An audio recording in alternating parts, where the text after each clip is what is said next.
Yo les riders, j'espère que vous allez bien. Je vais vous faire une série de vidéos pour documenter mon process de guérison de ma blessure acromioclaviculaire. Donc comme vous pouvez le voir, pour le moment j'ai le bras en écharpe. C'est arrivé il y a 4 jours et c'est vrai qu'il y a plein de trucs qui se disent sur internet et il y a pas mal de témoignages aussi, mais du coup c'est toujours cool de voir le process d'évolution. Donc si ça vous arrive par la suite ou si ça vient de vous arriver, au moins comme ça vous pourrez voir un peu comment ça se passe. Donc déjà, définition de la blessure. En gros, ce qui s'est passé, c'est que vous voyez, la clavicule, elle est maintenue à l'épaule avec des ligaments. Et en gros, c'est une blessure assez courante où quand tu tombes sur l'épaule, bah, tu arraches les ligaments. Et il y a différents stades de la blessure en fonction de qu'est-ce que, qu'est-ce qui est arraché dans l'épaule. Du coup, il y a le stade 1 et 2 où il y a encore une partie des ligaments qui maintiennent, mais pas 100%. Il y a le stade 3 où il y a 100% des ligaments qui ont été déchirés et du coup la clavicule elle remonte. C'est pour ça qu'on voit une petite bosse.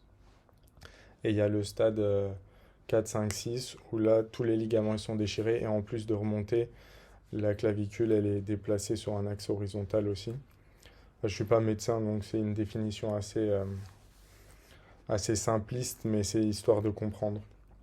Et en gros, moi j'ai une stade 3, donc elle est surélevée, j'ai déchiré tous les ligaments. Et au niveau des traitements, quand c'est 1 et 2, c'est assez simple, il suffit de mettre en écharpe 2 semaines et d'attendre et de faire de la rééducation. Quand c'est 4, 5, 6, c'est obligation d'opérer. Mais quand c'est 3 comme moi, justement, il y a débat sur le fait d'opérer ou pas opérer. Et du coup, c'est pour ça que je veux un peu documenter le process. Niveau douleur, ça varie de personne à personne. Moi, je trouve que ça fait pas spécialement mal. Euh, je me suis déboîté 2 fois l'autre épaule. Je trouve que se déboîter l'épaule, ça fait plus mal. Mais après, de ce que j'ai lu sur Internet, il y en a qui disent que ça leur a vraiment fait mal. Du coup, ouais, ça dépend un peu des personnes. Euh, Comment est-ce que ça m'est arrivé? Du coup, c'est en ridant.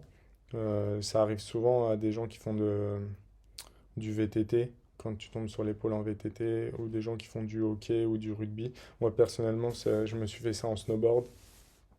J'étais au snowpark et je faisais des jumps, sauf que c'était là, bah, cette année, il n'y a pas beaucoup neigé, du coup, les pistes, elles étaient toutes verglacées. Et en voulant, après un gros jump, j'avais pris trop de vitesse, j'ai essayé de freiner, bam, mon edge, il s'est enfoncé dans la neige, je suis tombé sur l'épaule, rupture des ligaments.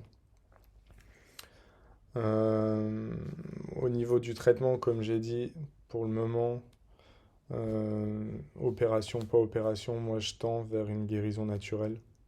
J'aimerais bien ne pas me faire opérer. Après, j'ai rendez-vous le 14 mars avec un chirurgien pour avoir son avis. Euh, pour le moment, comme j'ai dit, ça me fait pas trop mal. Par contre, je peux pas vraiment bouger le bras. Alors, je peux essayer de le lever un peu comme ça, mais c'est tout quoi.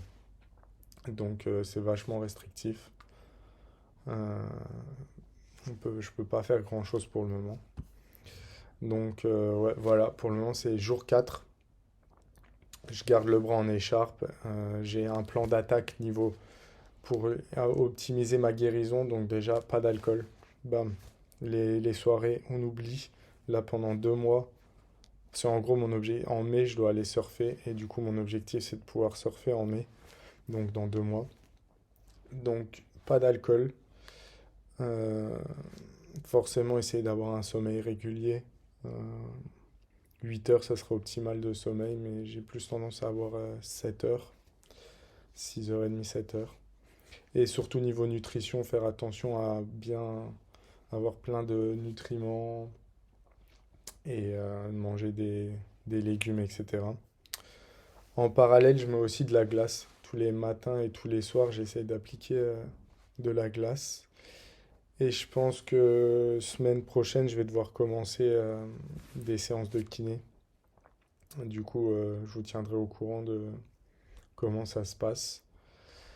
Mais ouais, pour le moment, j'en suis là. Et je ferai jour 4, je pense que je ferai une vidéo fin de semaine.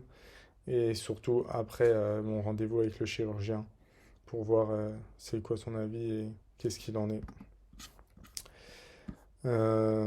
Du coup, voilà les gars.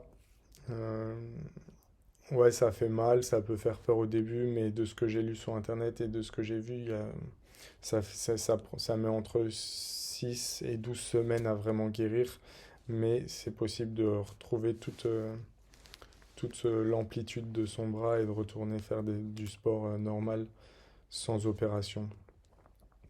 Euh, voilà, à plus.